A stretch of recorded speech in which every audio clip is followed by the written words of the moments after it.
uhanagura na hano wowe uri kubireba ko kuhahanagura bikenewe we icyabona ni uguhanagura hatagaragara nkwibutse ko nibinjiri wowe bagasanga abashyitsi bakakunegura ko hasa nabi ntago ari umukozi bazaseka bazavuga ngo atari ko rugoresha rugira umwanda uwabona ukuntu yishyiraho makeup uwabona ukuntu asiga iminwa uwabona ukuntu akubitaho tiro uwamubona mu nzira ntiwakinjira muri dusha aho yogera rumwe ruri hano urundi ruri hano nzenze ryamemo hagati umunezero w'indabo indabo ni nziza zitanga umunezero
ndabashuhuje mu izina rya Yesu Kristo w'i Nazareti ni kuri mama Sharirene mwambonye ko turi kwa mama Sharirene nizere ko mumeze neza umwami Imana akomeje kubarinda kandi noneho ndabashimiye abakunzi ba mama Sharirene abankurikirana muri mu Rwanda ahantu hatandukanye abari mu bihugu by'abaturanyi abari muri Afrika ahantu hatandukanye abantu mu nkurikirana abakobwa abasore abakuru n'abatoya abagore n'abagabo mwese ndabashimye by'umwihariko abakunzi bo gutegura abakunzi bamwe babandi bishimira ibintu ngenda ntegura ko naberetse ukuntu mbika ibintu muri firigo uburyo kwa kundi kose kabereka ukuntu ntegura muri salo indabo ubu nyine tugeze ku kintu bita indabo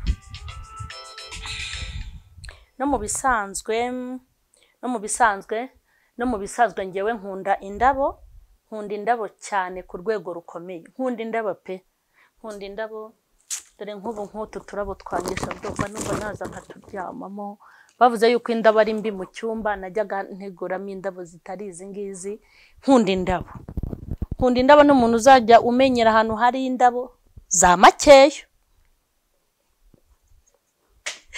mujya mutinya abantu bashaka ibintu byiza ariko ngo bya makeya aha abantu bazajya bamenyera ahantu hari uturabo twiza rwose mujya munyoherereza twimpana ariko ntabwo ari izo kuzabagurira hanyuma rero ubu nibereye mu ndabo nyine inyuma ya salo niho ndi inyuma ya salo muri make uyu munsi nkuko nagiye mbigisha mbereka ntabwo ari ukubigisha ntabwo ari ukubigisha harimo abiga harimo bazajya banyigisha ni ukukwereka uko ntegura iwanjye kugira ngo nawe nubishima uzabikora iwawe kandi nuzajya ubikora bikabasawa ujye umpamagara hari ibintu byinshi rero ngenda nkora abantu bakampamagara abantu bakanyandikira wakoze watumye menya ibi bintu nanjye ngiye kubikora nabikoze ni sawa ibyo rero bintera kuraje mujye mubimbwira uyu munsi rero ndashaka kubereka ukuntu ntegura iwanjye inyuma ya salo hagasa neza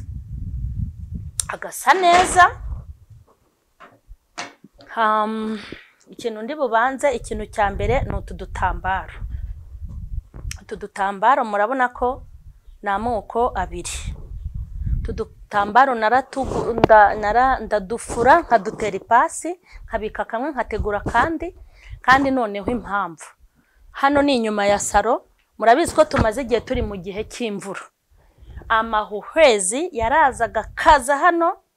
Ubu ni nkunda ibintu by'imyeru cyane, sinzi nkunda ibintu bikeye by'umweru. Kubera rero amahuhwezi kuza inyuma ya saro ku ntebe hose ari imvura nyinshi ugasanga byabaye bibi, niyo mpamvu nahise nguruto. Ariko ubwizuba ryagarutse ngiye kuzajya guhiga utw'umweru cyangwa dukeye. Utu rero nitwo ni mu bintu ndi bubereke. Aka kantu urakabona, hari abantu bazi ko aka kantu ari ako kwambaramo ikanzu gusa. Ubi iyi nimba bayita batike, nimba ari batika, nimba ari batike, abamama barakazi nukabona uramenya ko ukazi. Ubi nayiguze ari agapande kamwe, hanyuma nkoramo udupande tubiri. Hari abantu rero bazi ko hari bashobora kwambara gusa, ariko ushobora kwambara ukambika n'ameza kandi ukabona ni ibintu bitamenyerewe. Tumenyereye kujya kugura bya bitambaro ngo bafumaho ngo ni iby'ameza, bakamenyera ko ari iby'ameza. Ariko ushobora no kujya kureba itisi ukabona ko kuyitegura inyuma ya saro yaba nziza. Aka rero ni akambere, urakabona. Aka rero ni aka kabiri. Iyo biteguye ubona ari ibintu bitandukanye kandi ari bimwe. Urabona kano ka design kaha, iyi design urayibona. Iyo gatambitse ku meza ndaza kubikwereka witubona ari akantu keza. Ubwo rero ngenda mbihinduranya, ariko ubu ndashaka kuzagura iby'umweru cyangwa bifite ibara rikeye, kubera yuko impeshyi yagize ite, impeshyi yaje nta mahuhwezi. Ubwo rero ni mu rwego rwo kugira ngo iwacu tujye tuhategura neza, hanyuma tunahagirira iki, tuhagirire isuku. Hanyuma hano ni inyuma ya saro nabibabwiye, ahantu ushobora kwicara izuba ryacanye, hanyuma nkahicara nkinywera agafanta, nkasoma Bibiliya, nkumva uko Yesu agira neza. Aya ni amavaze n'indabo turi bukoreshe. Ibi ngibi, izi ndabo urabona ko izi ndabo ari za zindi mba naciye mu murima wanjye, ariko izi ni za zindi zisanzwe bagura. Kubera ko izi ntazikunda na gato, sinzikunda, ariko ahantu nazikuye hatumye mpfa kuzishyira hano inyuma, ko nimbona izi zisimbura nta nubwo zizahagaruka hano. Nzaziha Fifi azitegure mu cyumba cye. Ubwo rero mbere yuko dutegura hano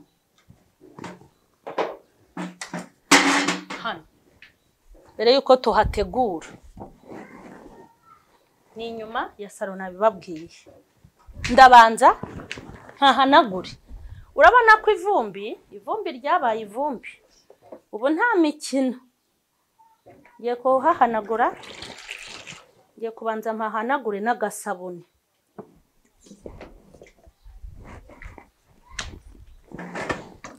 Rwose hari umuco dufite nshaka ko uzacika. Ni umuco wo kumva ko tuzajya dukora isuku ari uko hagiye kuza abashyitsi. Uyu ni umuco tuwuhuriyeho, ariko ngewe ntago njya mbyemera. Ibintu byo gukora isuku ari uko hari abashyitsi. Ngiye kubanza mpanagure mbone kubereka ukuntu nshyiramo indabo z'inyuma ya saro. Ubushize naberetse indabo zo kuri saramanje. Mureke mbabwire, umuco wo kugira isuku ari uko hari ibirori, abantu bakagira isuku ari uko hari umushyitsi yaguhamagaye ngo ndibuze kugusura, ukagira uwo muco. Abo dukorana baraza kunsura, hatagira bataza kubona hasa nabi. Urumva ko ako kantu ntago ari sawa. Hari umushyitsi uri buze, hari abantu dusengana, uyu munsi dufite ibirori, noneho mukora isuku.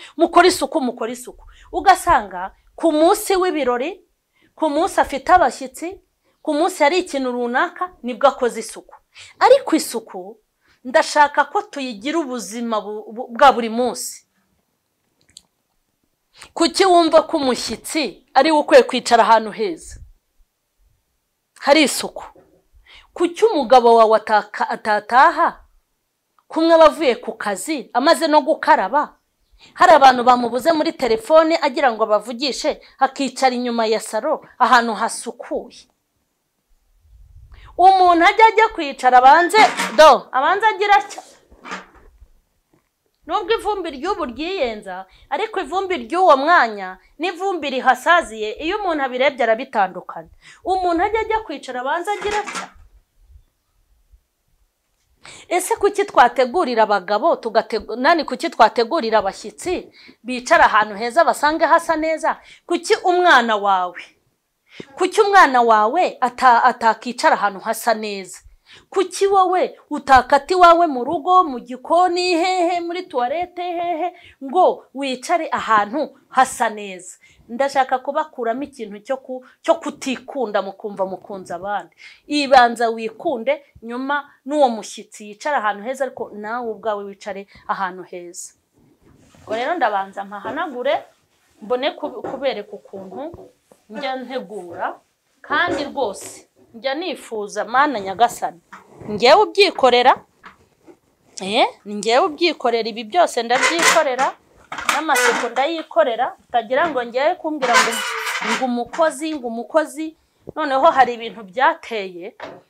ibintu byateye usanga urugo rutarimo umukozi, ugasanga ni ibintu byose byadogereye. kubera iki? bamenyereye ko umukozi ari we ukora, ntago bajya biteza ibintu rwose byo gukora ni umukozi.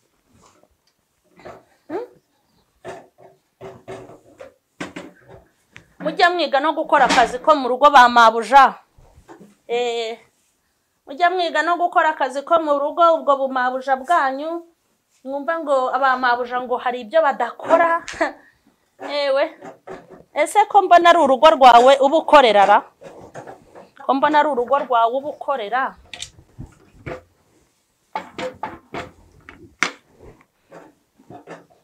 yego,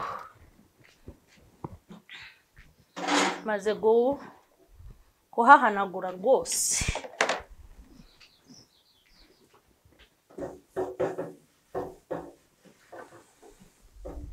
mwabibonye ko ari sawa? nabona ko hasa neza.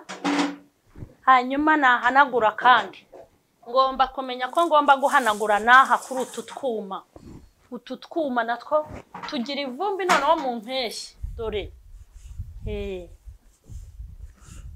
kandi mujya mwiga kuba abamama bagira kuraje byo kwirirwa ngo muri abagore muzajya mwirwa ngo murebe. umva nzabigisha pe, kambabwire. ugasanga umugore yicaye iwe muri saro, nta kazi wenda afite cyangwa yagiye muri konje, ariko ukumva ko ibintu byose ni umukozi uzabikora. abakozi bubu nabo n'abana beza ndabakunda, yicara iwawe ashyugumbwa ngo ajye n'ahandi, wagira ngo baba bafite ibintu bibarya. ubu se umunsi azagutungura akagenda wo gacwa we, uzaba ahantu hasa nabi.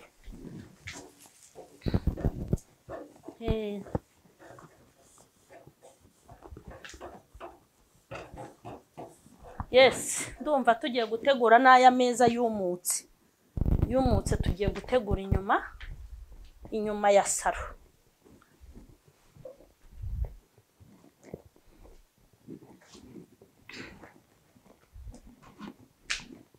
muri ibi bitambaro rero ndafatamo kamwe.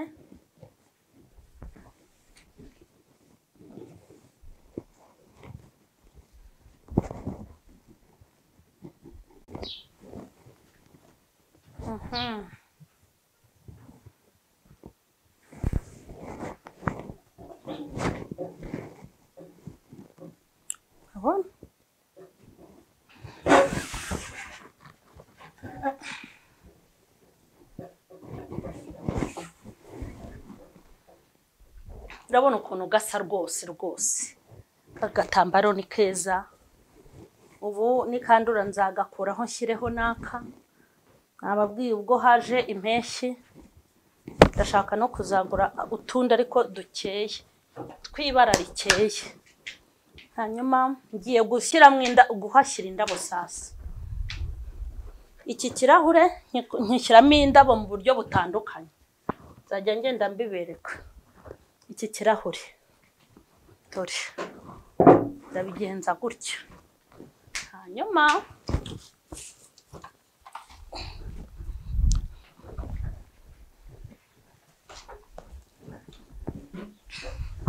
hanyuma rero izi ndabo mubona, urabona ko atari naturere, si ukubabeshya.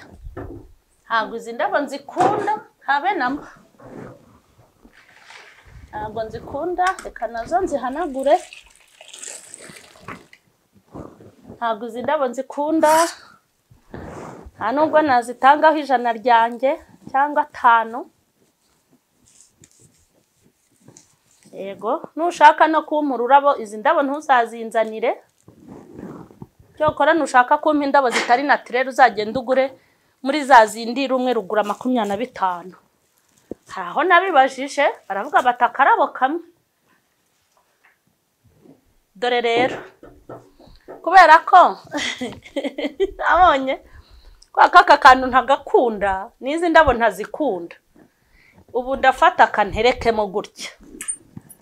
Nabibonye nindangiza nka kwa kundi umuntu aba adakunda ibiryo, adakunda nk'igitoki, ariko akagihongera agashyiramo ibintu byose kugira ngo gihindure ubundi buryohe. Ubu ngiye gushyiramo ibi birungo rero. Hano ndashyiramo ibirungo by'izi ndabo kugira ngo abibonye, kugira ngo zipfe kuba nziza, kuko ntago nanone naba ahantu hadateguye. Ntago bijya bikunda, ntago kubaho ntateguye, ntago bijya bivamo. Yego, unyine nirebeye kuri zimwe zo mu murima wanjye. Mu murima wanjye nihingiye w'indabo, ntimwawubonye? Murima rero shaho unkorera umuti. Yego, ni make gutya kugira ngo inyuma ya saro hase neza.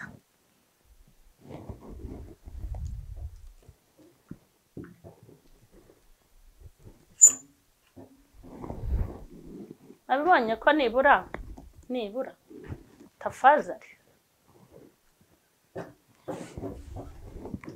Hanyuma nze mbereke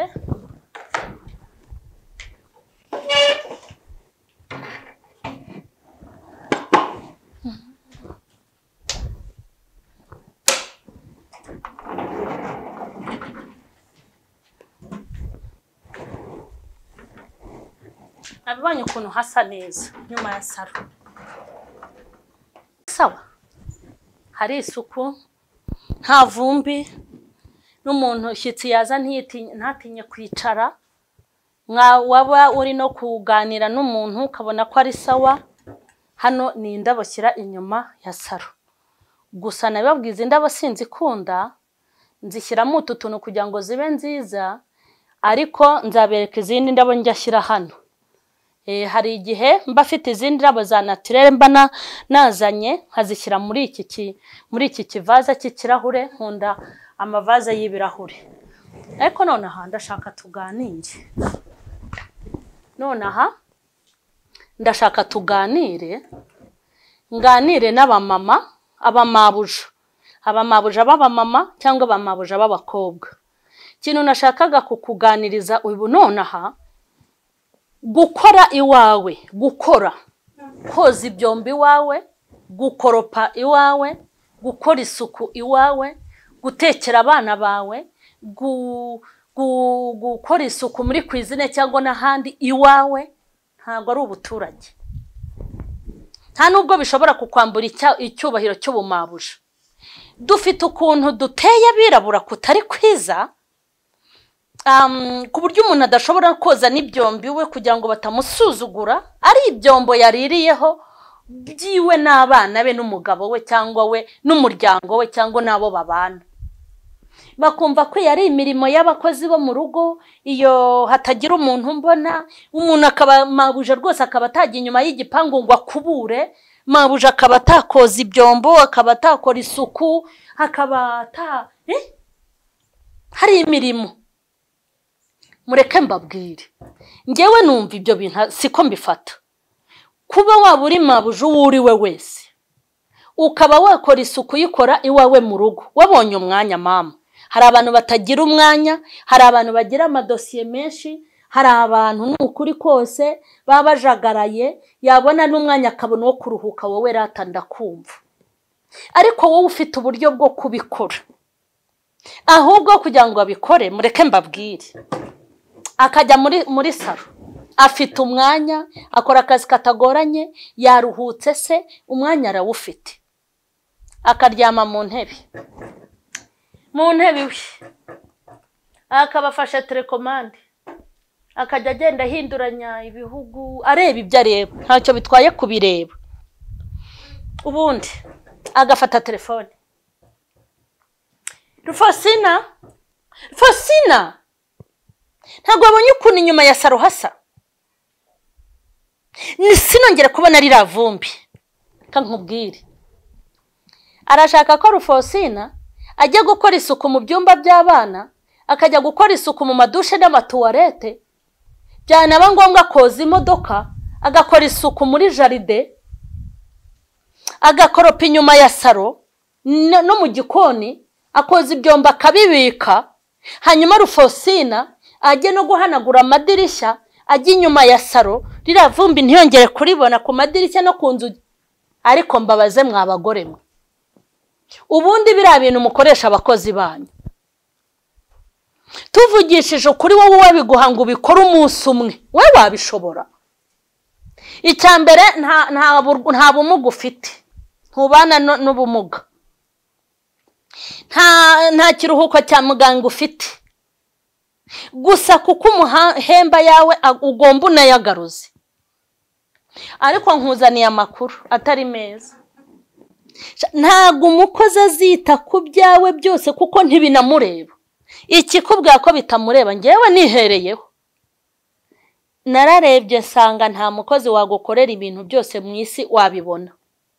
Iyo udakuye amaboko mu mufuka ngo ubyikorere, nta mukozi wagukorera ibintu byose uhari, kandi nawe ubwawe byarakunaniye.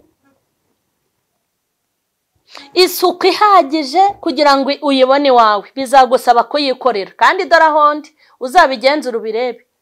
Iyo mfite umukozi, usibye ko nta nawo nkeneye pe, ntihagere n'umundangira, ni nayo yayo barandemaza. Reka nkubwire, iyo ufite umukozi nta mbaraga zo kubikora ugira, ariko ugakenera ko bikorwa. Wajya uhanagura hano, wagira none njye w'isuku yanjye rwose umukozi wayihanganira, ntabwo biba byoroshye umukozi ujya kuzuza isuku yanjye pe. Wajya uhanagura na hano, wowe uri kubireba ko kuhahanagura bikenewe, we icyabona ni uguhanagura hatagaragara. Nkwibutse ko nibinjira iwawe bagasanga abashyitsi bakakunegura ko hasa nabi, ntabwo ari umukozi bazaseka, bazavuga ngo atari ko rura rugoresha rugira umwanda. Uwabona ukuntu yishyiraho make-up, uwabona ukuntu asiga iminwa, uwabona ukuntu akubitaho tiro, uwamubona mu nzira ntiwakinjira muri dushe aho yogera. Uwamubona mu nzira ntago wareba munsi y'igitanda cye, uwamubona yikubiseho make-up. Reka nze nkubwire, kuba waba uzi gukubitaho make-up, ukaba uzi kwifinyora n'ukuntu ugomba guconga, ukamenya guconga ingoyi zawe, ariko wareba amadiva wiguriye miliyoni zingahe zawe ukuntu yaboze atajya ahanagurwa, ngo urindiriye ko umukozi, ntago biriya bintu biba bihuye. Gukora isuku iwawe mu rugo, gukorera abana bawe, gukorera urugo rwawe, ntago nge bishobora kuntera isoni. Gushaka abakozi ni beza, ariko mujye mubafasha.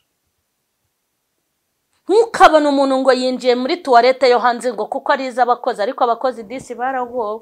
Tuwarete yo hanze, tuwarete y'abana irasa gute? hagomba gusa neza muri toilette y'abana, ariko niyo umukozi hanze byose ukajya ubiverifiya. Nibyo kugereka agakuru ku kandi ngo umukozi ngo azagukorera ibintu byose agukoropera gukorera isuku uw'abandi. Sawa. Hanyuma rero ba mabuja mujye mwiga kuverifiya iby'iwanyu. Nimba ufite n'umukozi wige no kumukoresha. N'abantu bafite abakozi ntibige kubakoresha. Kandi iyo ubiretse ugize Imana umukozi ntumubwiye ngo akore isuku, sha nawe yayireka azayikora iwe. Umuhembye ku kwezi se hari ibindi biba bimureba. Hanyuma kwige gukora isuku mu ngo zacu. Ababyeyi mu gihe mwabonye umwanya murebe imyenda y'abana banyu, murebe aho bayibika muri garderobe, murebe ukuntu hasa, urebe ushobora kuzashiduka ibintu byawe byaraboze kandi byaraguhenze. Ushobora kuzasanga firigo yaraboze ubuzizi, ukajya ukingura muri saro ugahita uhoberana n'ubuzizi. Ushobora kuzasanga muri stock ibintu byaraboze, ushobora kuzasanga amatuwarete yarazibye byaraboze. Mujye mu verifiya hanyuma mukora isuku, dutegura iwacu habe heza. Mwabibonye inyuma ya saro ukuntu hasa neza. Urabona ko ibintu ari sawa. Nawe ujye ubigerageza kwitungira indabo z'iwawe, ukajya usoromaho izo utegura. Hanyuma Imana nibaha umugisha. Isuku ni isoko y'ubuzima. None se mbabwire mbabazi, ubu koko mwabonye muri iki gihugu cy'u Rwanda mu bintu bitaho bita ku isuku, ubu nimba hari ikintu nkundira uwo ntavuze nzongera ni gutya ni ku gipfusi. Nimba hari ikintu nakunze muri iki gihugu cy'u Rwanda, nakunze kinezeza umutima wanjye mu bintu byinshi biri muri iki gihugu, nkunda ukuntu isuku yitabirirwa muri iki gihugu. Ngiye kubabaza nubwo narondogoye, utambuke ujye muri quartier usange harasa neza. Nutambuka ahantu hose usange bashyizeho abantu bakubura, baba mama bagenda bakubura mu muhanda. Noneho ni wibeshya ugatigishishwa cyavoka cyangwa cy'umuneke mu muhanda, bahita baguca amande. Bafate amapubera ahantu ho guta imyanda bashyire ku muhanda mu rwego rwo kurwanya umwanda. Umbwira ukuntu uzatambuka muri uyu mujyi wa Kigali, utambuke mu makaritsiye y'i Kigali, utambuke muri iki gihugu usanga ahantu hose hari isuku. Nitugera iwawe tubura aho dukandagira, ibishishwa by'imineke aho mwanika imyenda, ibishishwa by'imineke muri stoke, ibintu by'imyanda n'ubuzizi n'umunuko. Ni gute muri kaburimbo hazaba isuku hanyuma mu ngo zacu hakaba umwanda? Ubu se bazazane na polisi zo kuzajya zikotorora isuku zo mu ngo zanyu?